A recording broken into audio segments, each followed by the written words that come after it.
မင်္ဂလာပါကျွန်တော်နာမည်ကတော့ဆရာရကျော်ပါ Grandmaster Chess Academy ရဲ့ founder and CEO ဖြစ်ပါတယ်ဒီနေ့ပြပေးခြင်းတဲ့အကြောင်းအရာလေးကတော့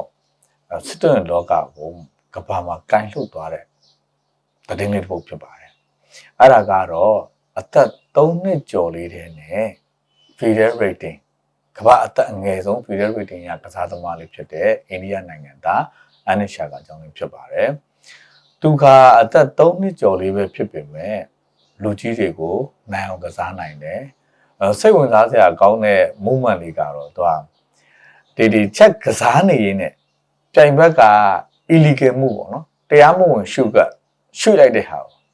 သူဟာနိုင်ကို fax လုပ်ပြီးတော့ arbiter ကိုခေါ်ပြီးတော့ complaint တက်တဲ့အခိုက်အတန့်လေးပါအဲ့ဒါလေးကိုမြင်တော့ကျွန်တော်တို့စစ်တော်ရင်ဝါသနာရှင်တွေ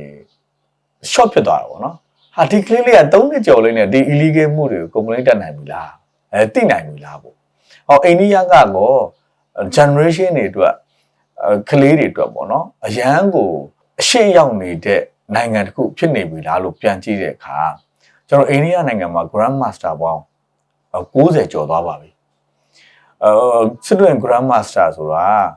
ကဘာနဲ့ချင်းဘီလီယံနာတွေလောက်မရှိတဲ့အမောင့်ဖြစ်ပါတယ်အဲ့လိုပဲကျွန်တော်တို့မြန်မာပြည်မှာလည်းအခုစစ်တွင်ကခက်စားနေတဲ့အားကစားနည်းတစ်ခုဖြစ်လာပါပြီတင်တန်းကြောင်များစွာဆရာများစွာလည်းရှိနေပါပြီစစ်တွင်တင်တန်းကိုအသက်6နှစ်ကနေစပြီးတော့တက်ရောက်တင်ကြားလို့လည်းရနေပါပြီစစ်တွင်ကစားတဲ့အခါမှာတော့စစ်တွင်အားကစားနည်းကစားတဲ့အတွက်ဘာတွေရရှိမှုလဲဆိုရင်အကျိုးကျေးဇူးတွေကအများကြီးပဲ thinking process လေးတွေကောင်းလာမယ်အရာရာကိုစဉ်းစားတွေးခေါ်တတ်လာမယ်လောကံပြောကြားတတ်လာမယ်အဲ့ဒီပြင်ကိုဉာဏ်ပညာရှိမိကုံထုတ်တက်လာနိုင်တဲ့အလေးအကျင့်တွေကစစ်တွင်အားကစားနည်းဖြစ်ပါတယ်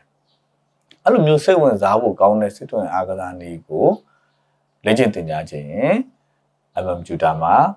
ဖွင့်လှစ်နေပြီဖြစ်ကြောင်းသတင်းကောင်းပါပါတယ်ခင်ဗျာ